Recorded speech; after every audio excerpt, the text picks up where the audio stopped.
জাতীয় কবি কাজী নজরুল ইসলাম আমাদের জাতীয় কবি। যে সময় আমাদের পক্ষে, মুসলমানদের পক্ষে কলম ধরার লোক ছিল না, তখন তিনি আমাদের মুখ রক্ষা করেছেন। কথা বোঝেন না? তিনি রসুলের শানে যেসব কবিতা লিখেছেন, আল্লাহর শানে যেসব গান লিখেছেন, আল্লাহ যদি ইচ্ছে করেন এই কারণেই আল্লাহ তাআলা তাকে জান্নাত দিয়ে দিতে পারেন। কি সুন্দর গান তিনি রচনা করেছেন, আল্লাহ তার দোয়াও কবুল করেছেন।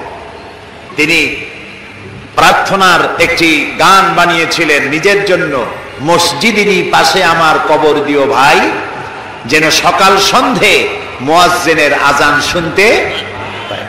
তার এই আকাঙ্ক্ষা, এই আকুতি, এটা কি কবুল হয়েছে? এরকম আসতে বলেন কেন? আপনারা ঢাকার মানুষ, চোখে তো দেখতেছেন, কবুল হয়েছে কি না? কবুল হয়েছে। এবং মসজিদের পাশেই কবর হয়েছে। মসজিদের আজান শোনার জন্য তিনি কবর চেয়েছেন মসজিদের পাশে। আবার এমন কবিরও জন্ম হয়েছে বাংলাদেশের, দুর্ভাগ্যক্রমে এদেশে, যে লোক আজানের মধ্যে বেশ্যার আওয়াজ শোনে। এমন কপাল পোড়া কবির জন্ম এখানে হয়েছে, ঠিক না? এখন কাজী নজরুল ইসলাম বিশাল প্রতিভা, বিশাল প্রতিভা। আর প্রতিভা যার হয় ছোটবেলা থেকেই বোঝা যায়। তিনি একবার স্কুলে যাচ্ছিলেন, বাসে ঝুলিয়া, নাম ছিল দুখু মিয়া। স্কুলে যাচ্ছেন, বাসে চড়ে যাচ্ছেন, এক বুড়া মানুষ তার পাশে দাঁড়ানো, দাড়ি পাকা। প্রতিভা যার হয় ছোটবেলা থেকেই বোঝা যায়। তিনি একবার স্কুলে যাচ্ছিলেন, বাসে ঝুলিয়া, নাম ছিল দুখু মিয়া।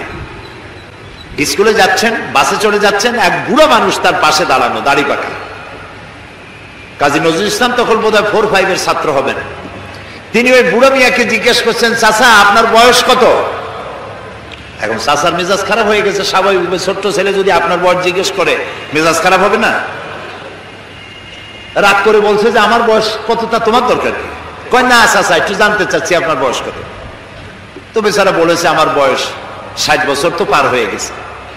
কেন জিজ্ঞেস করলে বাবা? কাজী নজরুল ইসলাম বললেন যে জিজ্ঞেস করলাম এই কারণে, 60 বছর বয়স হয়েছে, এখন আপনি নিজ পায়ে দাঁড়াতে শেখেন নাই। লোকটি তাকায় দেখলো তার নিজের পা একখানা নজরুলের পায়ের উপরে। তখন ওই বাচ্চা, বুড়া বলতেছে, মর্নিং শোজ দ্য ডে, প্রভাতই বলে দেয় দিনটা কেমন যাবে। সুতরাং এই বাচ্চা তো বড় হলে কিছু একটা হবে। তিনি বিশাল মাপের কবি, কিন্তু দেখুন আবেগে তাকে কোথায় নিয়ে গেছে, বাস্তবতার যেখানে মিল নেই। তিনি গান রচনা করেছেন তার প্রিয়তমার নামে, মোর প্রিয়া হবে এসো রানী, দেব খোপায় তারার ফুল। যাকে উদ্দেশ্য করে তিনি এই গানটা লিখেছেন, সেই প্রিয়তমাকে যদি সত্যি তিনি পেতেন, তাহলে আকাশের তারা খসায় এনে খোপায় পরাতে পারতেন কি? পারতেন। তিনি বলেছেন, ওই গানের মধ্যেই বলেছেন যে তোমাকে যদি পাই, তাহলে রংধনুর রং আর জ্যোৎস্নার রং দুটোতে মিলিয়ে আলতা বানিয়ে তোমার পায়ে পরিয়ে দিতাম।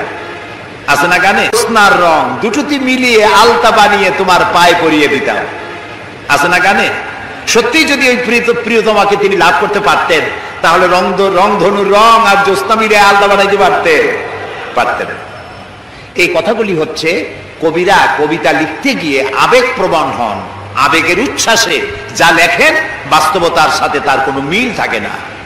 এক্ষেত্রে আমি কবি হাফিজের কথাও বলি। পারস্যের নাম করা কবি, কবি হাফিজ, তিনি তার প্রিয়তমার জন্য তিনি গান উৎসর্গ করলেন। সেখানে তিনি লিখলেন ফার্সি কবিতা।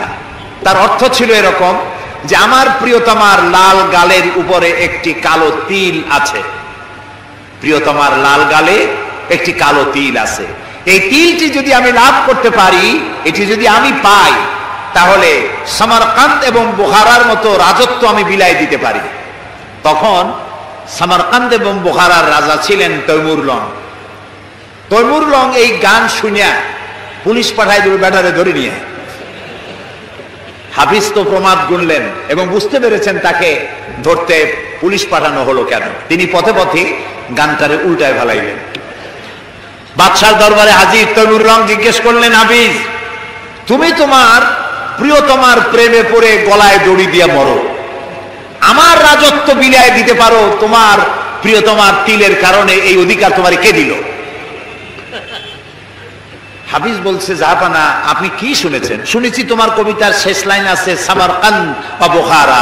কয় না জাহাপানা, আপনি ভুল শুনেছেন। আমার দ্বিতীয় লাইনটা ছিল সামারকান্দ ওয়া খুরমারা। এর অর্থ হচ্ছে আমার প্রিয়তমার লাল গালের কালো তিলটি যদি আমি লাভ করতে পারি, তাহলে 1 মণ চিনি আর 3 মণ খোরমা বিলাই দিতে পারি।